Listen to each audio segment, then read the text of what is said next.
listening to the hour of the dawn.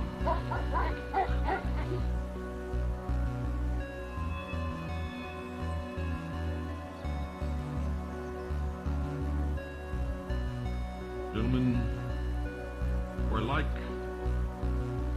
verify the facts in their own words. It is extremely important that you understand what is happening, whether you agree with it, whether you take one side or the other. It is important that you know.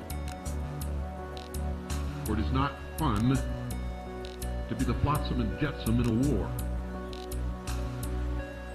All humanity must make a choice and must make that choice soon. I pray that yours will be the right choice. And I'm going to quote verbatim throughout this text. We shall endeavor to show the cosmic root of both of these institutions, the purpose of each, and the training which each will inaugurate if successful. Also the nature of the soul quality which may be expected to result from each method. Our opposition is not fanatical or blind to the merits of the Catholic religion. However, the Catholic is our brother as well as the Mason. We would not say a disparaging, irreverent word against this faith or those who live by it. And should we seem to do so in any passage, the wrong will be due to inadvertence.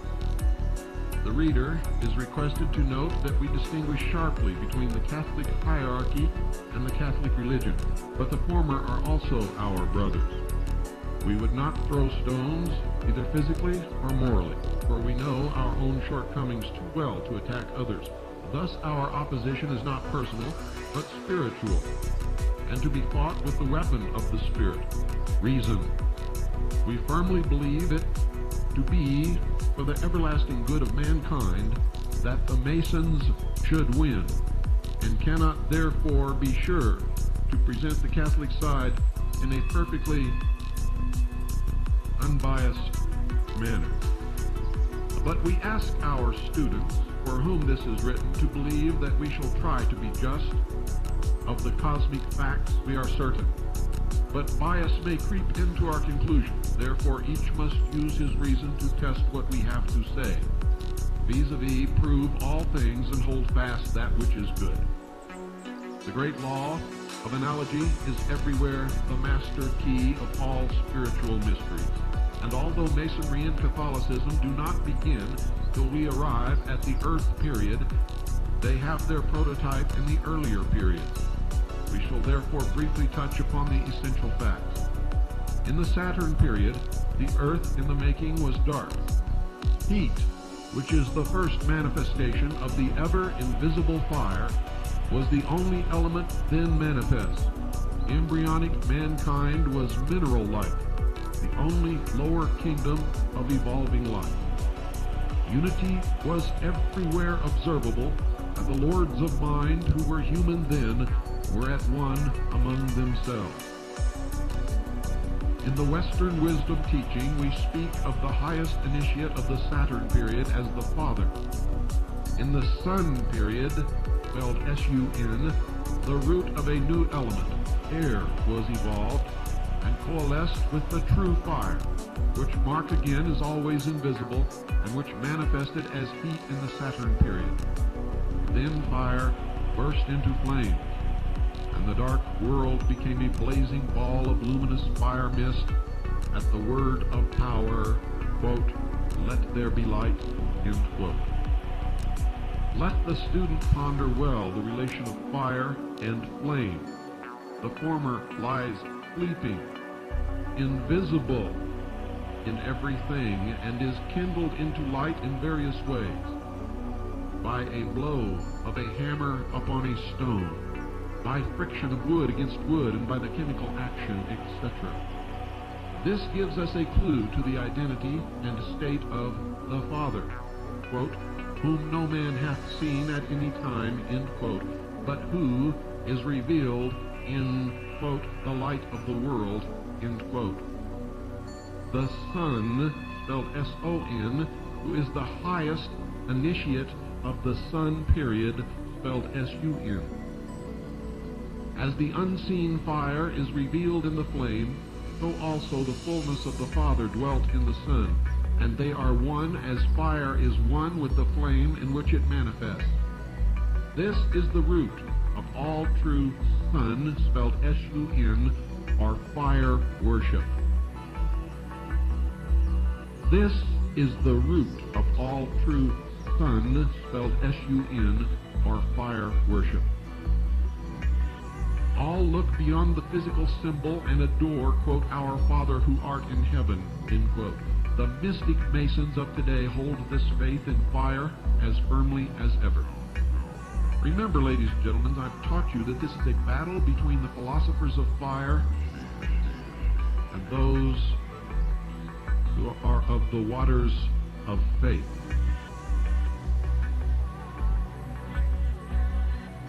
You will also understand many of the things that are becoming politically correct now, such as the legitimizing of homosexuality. Listen very closely. I'm making no judgments. I am just telling you this is what it is. Like it or not, believe it or not, those in power, those changing the world today, those who are ticking off the minutes of the timetable toward the New World Order, they believe in this religion. And if they believe in it, it makes no difference whether you believe in it or whether you like it or whether you laugh at it. It will affect you. Make no mistake. And I continue. Thus it will be seen that the unity which prevailed in the Saturn period continued in the Sun period. The ordinary humanity of that time has now evolved to the glory of archangels. Some were more advanced than others, but there was no antagonism among them. Our present humanity had advanced to a plant-like stage and was slightly above the new life wave started in the Sun period, and unity also here prevailed. In the Moon period, contact of the heated sphere with cold space generated moisture, and the battle of the elements commenced in all its fierceness. The heated ball of fire endeavored to evaporate the moisture, force it outwards and create a vacuum wherein to maintain its integrity and burn undisturbed. But there is and can be no void in nature. Hence, the outrushing steam condensed at a certain distance from the heated ball and was again driven inwards by the cold of space to be again evaporated and propelled outwards in a ceaseless round for ages and ages as a shuttlecock between the separate hierarchies of spirits composing the various kingdoms of life, represented in the fire sphere and cosmic space, which is an expression of the homogeneous absolute spirit. The fire spirits are actively striving to attain enlargement of consciousness, but the absolute rests ever clothed in the invisible garment of cosmic space. In it, all powers and possibilities are latent, and it seeks to discourage and check any attempt at expenditure of latent power as dynamic energy required in the evolution of a solar system. Water is the agent it used to quench the fire of active spirits. The zone between the heated center of the separate spirit sphere and the point where its individual atmosphere meets cosmic space is a battleground of evolving spirits at various stages of evolution. The present angels were human in the Moon period, and the highest initiate is the Holy Spirit, Jehovah. As our humanity and the other kingdoms of life on earth are variously affected by the present elements, so that some like heat, others prefer cold, some thrive on moisture, and others require dryness, so also in the Moon period, among the angels, some had affinity for water, others abhorred it and loved fire. The continued cycles of condensation and evaporation of the moisture surrounding the fiery center eventually caused incrustation. And it was the purpose of Jehovah to mold this red earth, translated Adam, into forms wherein to imprison and quench the spirits in the fire. To this end, he issued the creative fiat, and the prototypes of fish, fowl, and every living thing appeared, even including the primitive human form, which were all created by his angels. Thus he hoped to make all that lives and moves subservient to his will. Against this plan, a minority of the angels rebelled. They had too great an affinity for fire to bear contact with water, and refused to create the forms as ordered, but thereby they at the same time deprived themselves of an opportunity of evolution along the conventional lines, and became an anomaly in nature. Furthermore, having repudiated the authority of Jehovah, they must work out their own salvation in their own manner. How this has been accomplished by Lucifer, their great leader, will be made plain in the following articles. For the present, suffice it to say that in the Earth period, when various planets were differentiated to provide proper evolutionary environment for each class of spirits, the angels under Jehovah were set to work with the inhabitants of all planets having moons, while the Lucifer spirits have their abode upon the planet Mars. The angel Gabriel is representative on earth of the lunar hierarchy, presided over by Jehovah. The angel Samael is ambassador of the martial forces of Lucifer. Gabriel, who announced the coming birth of Jesus to Mary, and his lunar angels are therefore the givers of physical life, while Samael and the hosts of Mars are the angels of death. Thus originated the feud in the dim dawn of this cosmic day, and that which we see as Freemasonry today is an attempt by the hierarchs of fire, the Lucifer spirits, to bring us the imprisoned spirit light, that by it we may see and know. Now let me read that again for you so that you don't miss it, and this is out of their own mouths. Thus originated the feud in the dim dawn of this cosmic day, and that which we see as Freemasonry today is an attempt by the hierarchs of fire, the Lucifer spirits, to bring us the imprisoned spirit light, that by it we may see and know.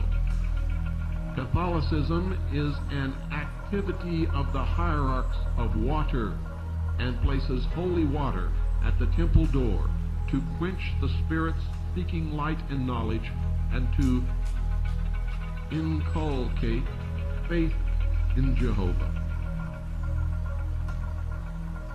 When they speak of the Catholic Church, they are talking about Christianity, ladies and gentlemen, in all of its forms. As the vernal equinox is said to be at the first point of Aries, no matter where in the constellations it falls, by precession, though the point where the human seed atom comes from the invisible world and is taken in hand by the lunar god of generation. Remember, generative force, the phallus of Osiris, the lost word of Freemasonry, the obelisk, the Washington Monument. Jehovah, through his ambassador, the angel Gabriel, is esoterically the first point of Cancer. This is the cardinal sign of the watery triplicity, and is ruled by the moon. There conception takes place, but were the form built of water, and its corner and its concretions alone, it could never come to birth. So 4 months later, when the fetus has reached the stage of development corresponding to the second sign of the water triplicity, Scorpio, the 8th sign, which corresponds to the house of death, Samael, the dauntless ambassador of the Lucifer spirits, invades the watery domain of the lunar hierarchy and introduces the fiery spark of the spirit into the inert form, to leaven, quicken, and mold it into an expression of itself. There the silver cord, which has grown from the seed atom of the dense body located in the heart, since conception is welded to the part that has sprouted from the central vortex of the desire body located in the liver. And when the silver cord is tied by the seed atom of the vital body located in the solar plexus, the spirit dies to life in the supersensible world and quickens the body it is to use in its coming earth life. This life on earth lasts until the course of events foreshadowed in the wheel of life. The horoscope has been run, and when the spirit again reaches the realm of Samael, the angel of death, the mystic eighth house, the silver cord is loosed, and the spirit returns to God who gave it until the dawn of another life day in the school of earth, beckons it to a new birth, that it may acquire more skill in the arts and crafts of temple building. Remember this wheel of life, also known as the circle of life. And remember the crafts, the arts of temple building. About 5 months after the quickening, when the last of the watery signs, Pisces, has been passed, the representative of the Lucifer spirits, Samael, focuses the forces of the fiery sign, Aries, where Mars is positively polarized, so that under the impulse of their dynamic energy, the waters of the womb are voided, and the imprisoned spirit liberated into the physical world to fight the battle of life. It may blindly butt its head against the cosmic forces typified by the first of the fiery signs, Aries the ram, which is a symbol of the brute strength brought to bear upon the problems of life by the most primitive races. Did you get that?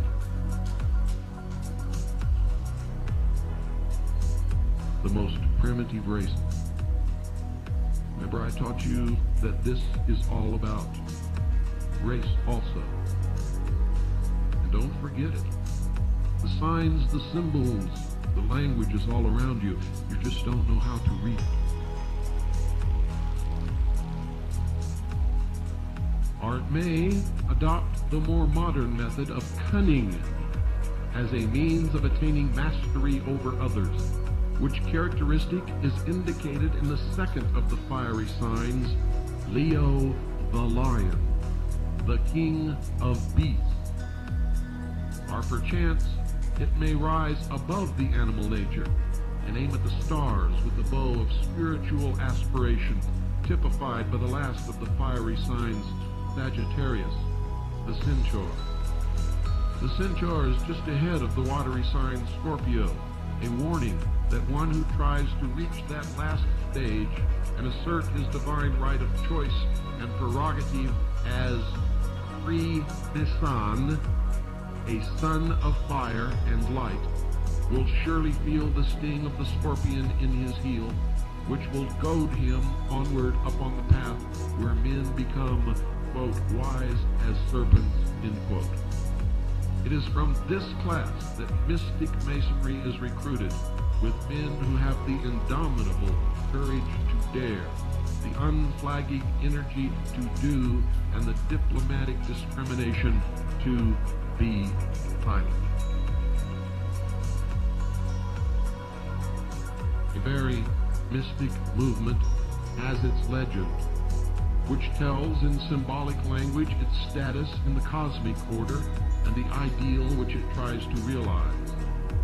From the Old Testament, containing the Atlantean mystery teaching, we learn that mankind was created male, female, bisexual. Let me read that to you again. From the Old Testament, containing the Atlantean mystery teaching, we learn that mankind was created male-female, bisexual, and that each one was capable of propagating his species without the cooperation of another, as is the case with some plants today.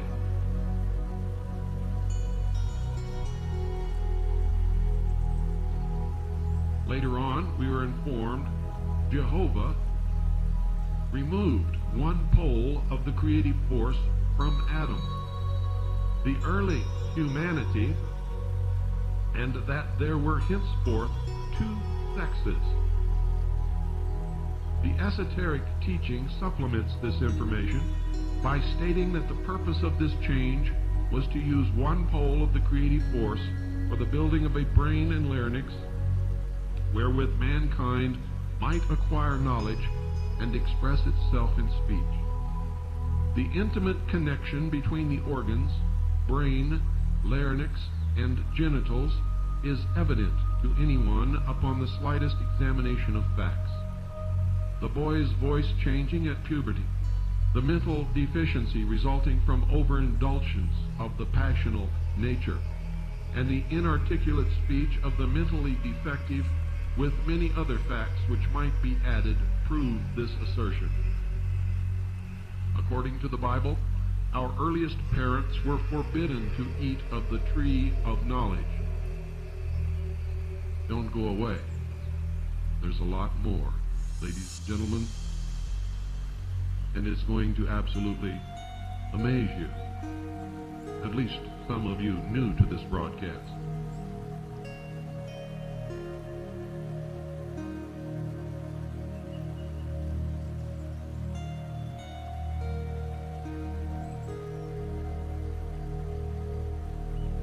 The philosophers of fire, ladies and gentlemen, also known as the Magi, the priests of the mysteries, practice magic. Magic is the art of deception. They communicate by a language known as symbolism. And the deception is everywhere. The pyramids are temples housing knowledge. They were never tombs for any king. They housed the knowledge of the world that was known by the builders, the Freemasons of that day, the followers of Lucifer for all time. Remember, the philosophers of fire are of Mars. Where now are they trying to tell you they found pyramids? On Mars. To what? To perpetrate the external threat from space scam in order to scare you into accepting a world government to oppose that threat. And there's much, much more. Once you catch on to the symbology, they cannot fool you any longer.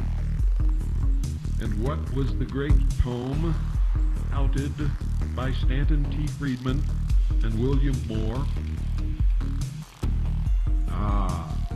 Majestic 12, Top Secret / Magic, Project Aquarius, The New Age.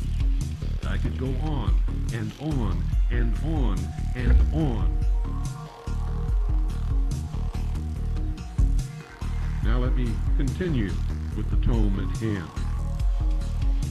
According to the Bible, our earliest parents were forbidden to eat of the tree of knowledge, but Eve, seduced by the serpent, did eat, and later induced the man to follow her example. Who the serpents are and what the tree of knowledge is may also be determined from certain passages in the Bible. We are told, for instance, that Christ exhorted his disciples to be, quote, wise as serpents and harmless as doves, end quote. The so-called curse pronounced upon Eve after her confession declares that she must bear her children in sorrow and pain, and that the race will die. It has always been a great stumbling block to Bible commentators as to what connection there could be between the eating of an apple, death, and painful parturition. Parturition is the giving of birth. But when we are acquainted with the chaste expressions of the Bible, which designates the creative act by such passages as, Adam knew Eve, and she bore Cain. Adam knew Eve, and she bore Abel. How can I bear a child, seeing I know not a man, etc.? It is very evident that the tree of knowledge is a symbolical expression for the creative act. Then it is plain that the serpents taught Eve how to perform the creative act, and that Eve instructed Adam. Therefore Christ designated the serpents as harmful, while admitting their wisdom.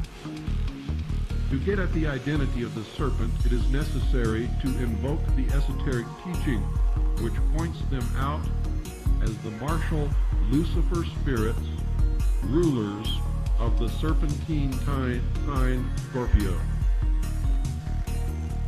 The martial spirits of Lucifer, of the serpentine sign Scorpio.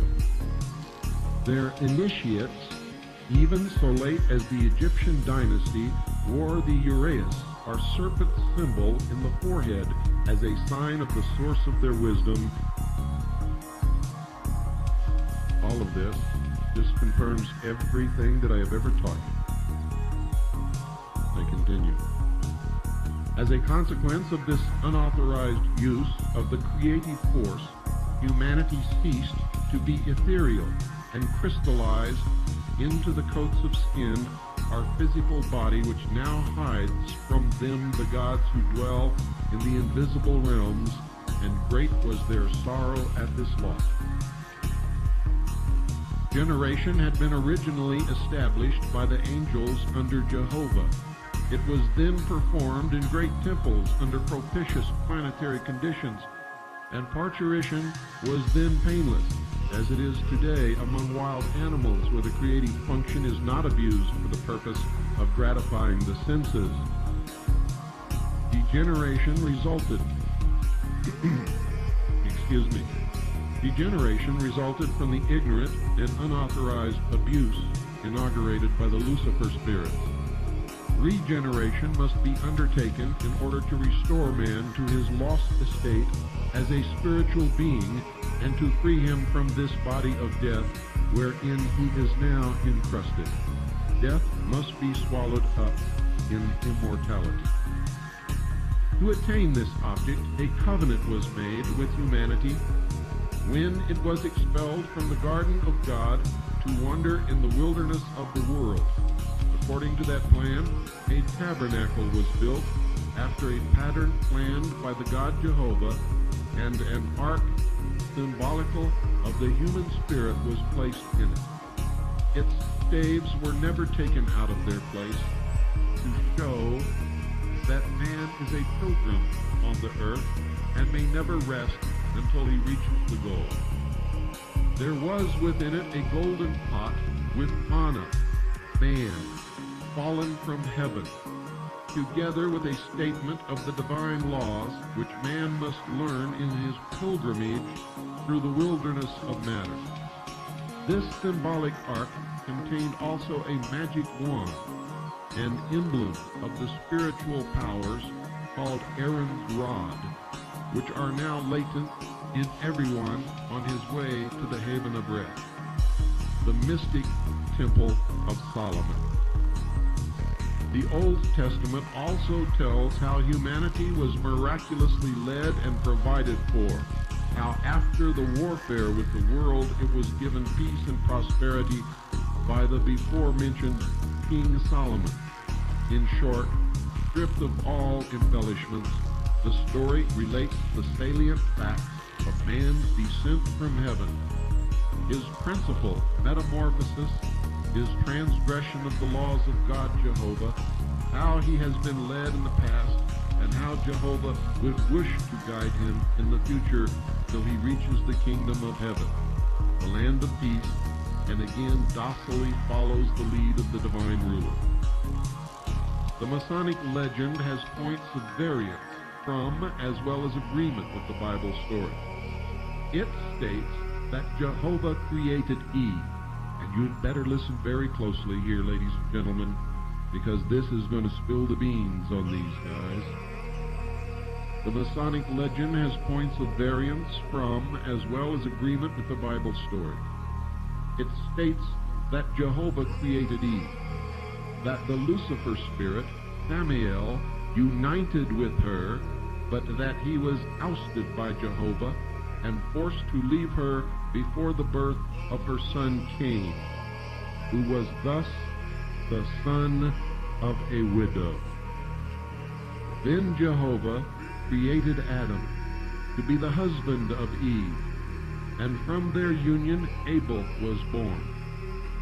Thus, from the beginning, there have been two kinds of people in the world. One, begotten by the Lucifer spirit, Samael, and partaking of a semi-divine nature imbued with the dynamic martial energy inherited from this divine ancestry, is aggressive, progressive, and possessed of great initiative, but impatient of restraint or authority, whether human or divine. This class is loath to take things on faith and prone to prove all things by the light of reason. These people believe in works rather than faith, and by their dauntless courage and inexhaustible energy, they have transformed the trackless wilderness of the world to a garden full of life and beauty, so lovely, in fact, that the sons of Cain have forgotten the garden of God, the kingdom of heaven, whence they were expelled by the decree of the lunar god Jehovah. Against him they are in constant rebellion, because he has tied them by the umbilical cable toe. They have lost their spiritual sight and are imprisoned in the forehead of the body, where it is said Cain was marked. They must wander as prodigal sons in the comparative darkness of the material world, oblivious to their high and noble estate, until they find the door of the temple and ask and receive light. Then, as free Mesan, or children of light, or the sons of light, they are instructed in methods of building a new temple without sound of hammer. And when they have learned this, they may, quote, travel in foreign countries, end quote, to learn more of the craft. In other words, when the spirit realizes that it is far from its heavenly home, a prodigal, feeding upon the unsatisfactory husks of the material world, that apart from the Father, it is poor, naked, and blind. When it knocks at the door of a mystic temple like that of the Rosicrucians and asks for light, when it receives the desired instruction after due qualification by building an ethereal soul body, a temple or house eternal in the heavens, not made with hands, and without sound of hammer, when its nakedness is clothed with that house. See Corinthians chapter 4, verse 5. Then the neophyte receives, quote, the word, end quote. The open sesame to the inner world, and learns to travel in foreign parts in the invisible world. There he takes soul flights into heavenly regions and qualifies for higher degrees under more direct instruction from the grand architect of the universe who fashioned both heaven and earth. Such is the temperament of the widow's sons inherited from their divine progenitor Samael and given by him to their ancestor Cain. Their past history is a struggle with adverse conditions. Their achievement is victory, wrested from all opposing forces by indomitable courage and persistent effort, unchecked by temporary defeat. On the other hand, while Cain, governed by divine ambition, toiled and tilled the soil to make 2 blades of grass grow where there was only one, Abel, the human progeny of human parents, felt no urge or unrest, himself a creature of Jehovah through Adam and Eve. He was perfectly contented to tend the flocks, also created by God, and to accept a livelihood from their divinely begotten increase without labor or exercising initiative. And now you know why the cattle industry is in trouble. Ladies and gentlemen, now you know why the great push toward vegetarian habits. Now you know why through centuries and millenniums the trek toward world totalitarian socialist government never ceases. I continue.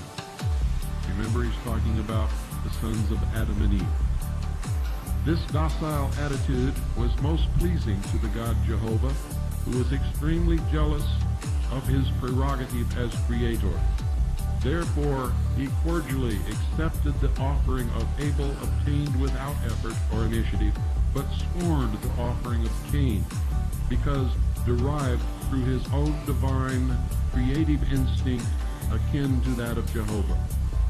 Cain then slew Abel, but did not thereby exterminate the docile creatures of Jehovah. For we are told Adam knew Eve again, and she bore Seth. Seth had the same characteristics as Abel, and transmitted them to his descendants, who to this day continue to trust to the Lord for everything, and who live by faith and not by works.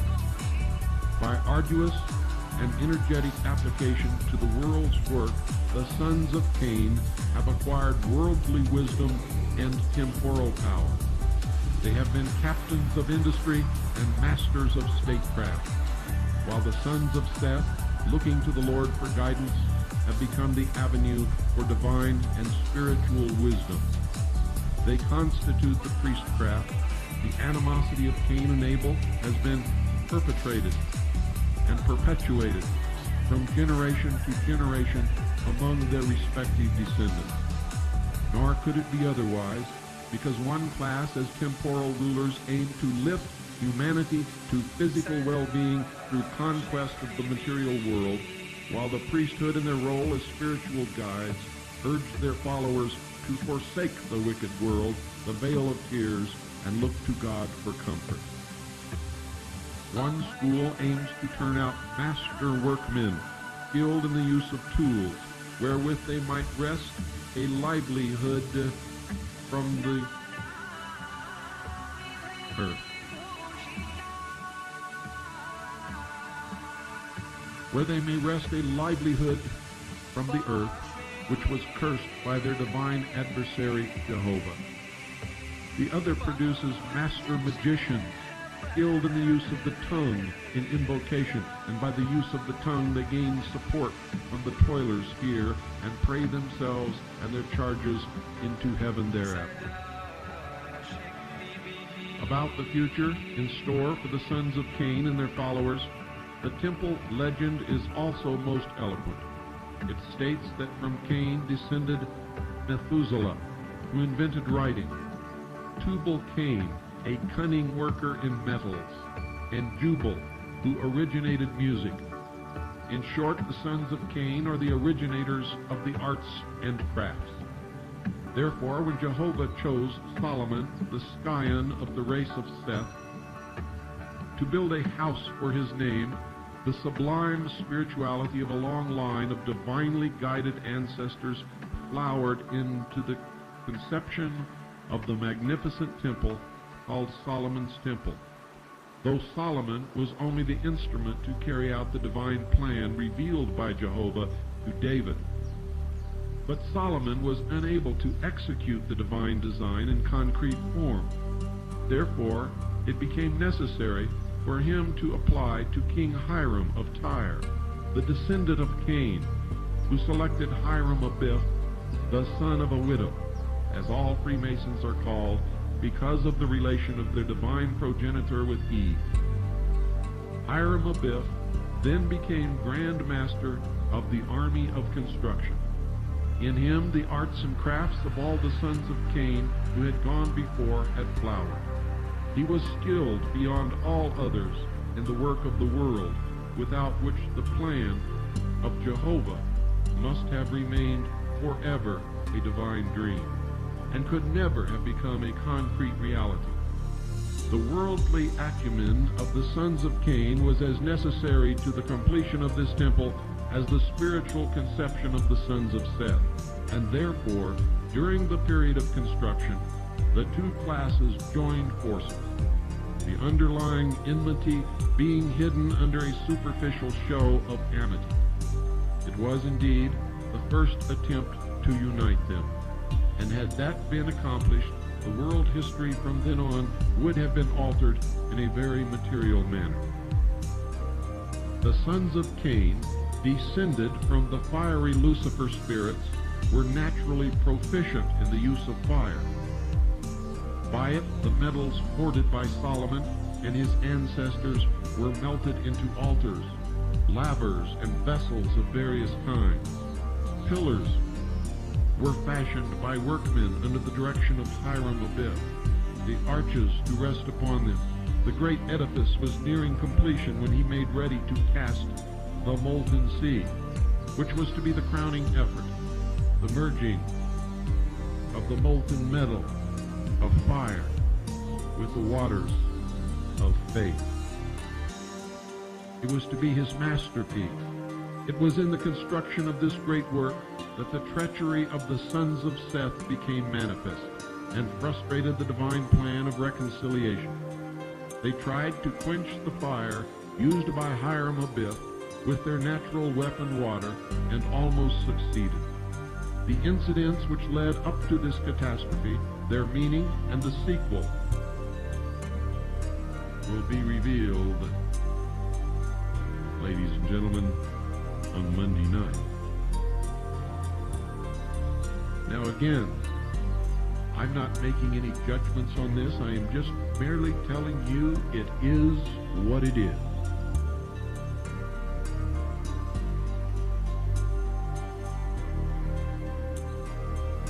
If you're smart, you will learn from it.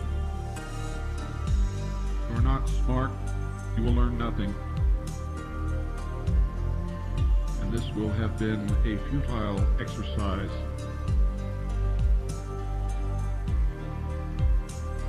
in a long line of many.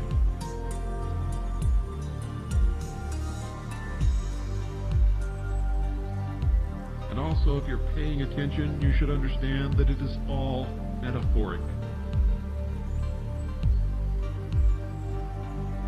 But they're not really attempting a unification at all. They believe that man, because of his creative power, is God. And they worship the generative force or the Phallus. And they believe that all things in nature are renewed by fire, and that is why, throughout history, they have always burned their enemies.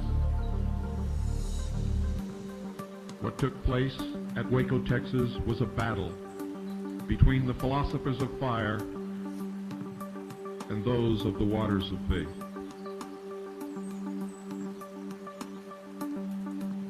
The waters in that battle lost, and they were consumed by the fire. Good night, ladies and gentlemen, and God bless you all.